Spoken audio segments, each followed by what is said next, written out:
Hi there everybody, welcome to the channel. We're going to go over a new tripod from KF Concept today.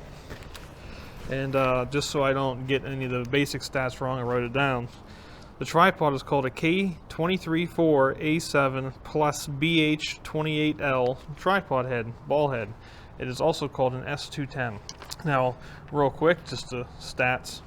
Has a capacity of 22 pounds or 10 kilograms, and the lowest it goes is 23 inches, and the highest it goes is 78 inches. So it's kind of crazy how big this thing gets. It weighs 3.17 pounds or 1.4 kilograms, and it also has a built-in monopod that goes from 20 inches to 81.5. So real quick, we'll take it out of the bag. This is the bag that it comes in. It's actually a pretty nice bag, to be honest.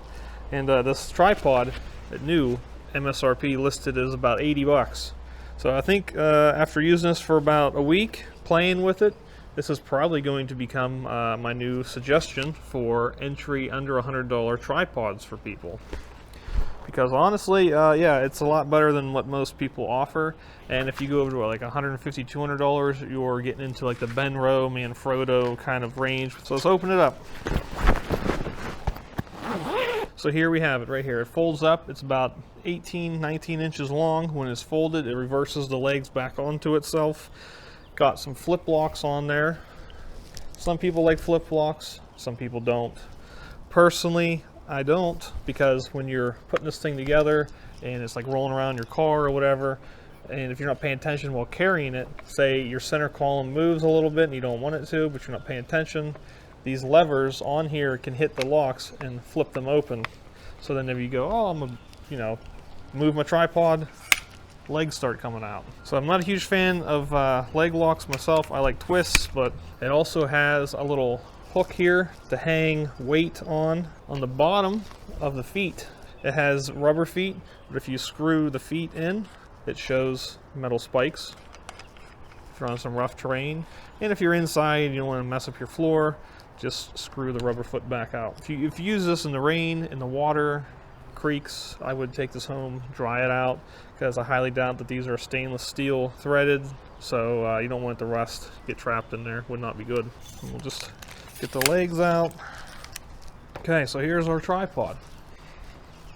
Now I'm about 6 foot tall, and just with the one center column extended, it's about, I'd say probably 5'9", 5'10". But you also, and yeah, it's like way up to the tippy top. It also has rubber O-rings here, so whenever you drop it down like that, it's not smacking into the metal. Has it also down here.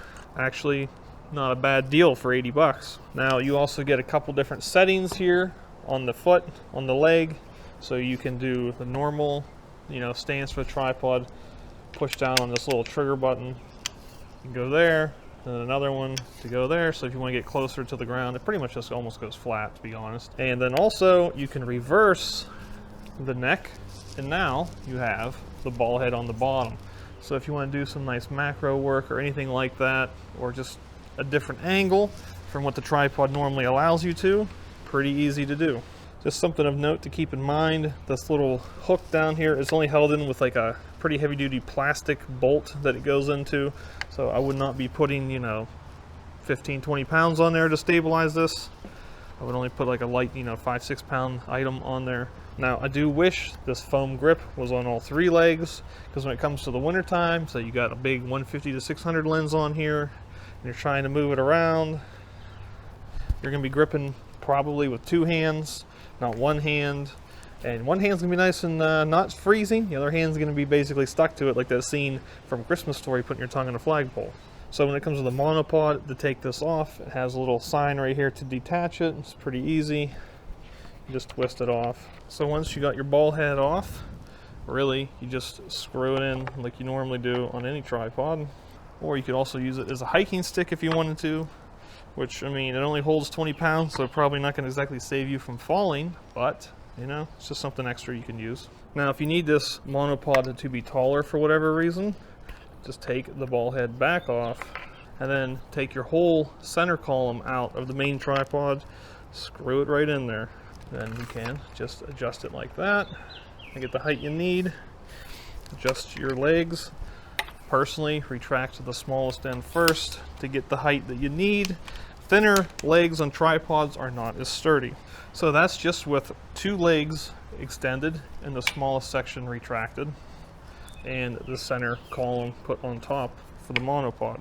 Another thing I kind of wish is there was a way to put this piece of foam at the top up here, because if you're using the extension, you're basically going to be holding on to just metal. But also, you know, in the wintertime, you're going to be using gloves, I hope, so not a huge problem. It's not going to be a fluid head. It's not going to do video very well, so don't rely on that. It's not smooth. One of my cons, I believe, on this ball head that comes with it. But let's say you want to take pictures from like this angle, okay? You can't really tighten this because you're going to be moving the ball head around. So that's kind of annoying. You can have it on this side and it works fine. You can tighten it fine. That's all good. So something to keep in mind.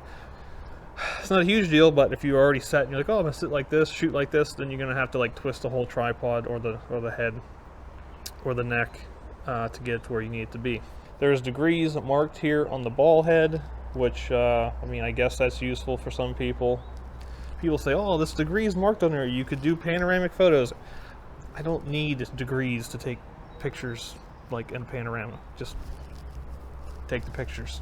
What's this degrees going to help me with? And then to put it back together, super quick and easy. We'll put the center column back in. There's no key in there, so you can put in whatever direction you want.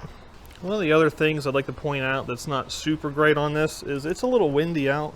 Today, it is not the sturdiest thing when it comes to, like, you know, 20-mile-an-hour winds, 15-mile-an-hour winds. So if you're doing like 5-6 minute ultra long exposures, things like that, might not be the best tripod. I would probably try and look at like a heavier duty Manfrotto or something else.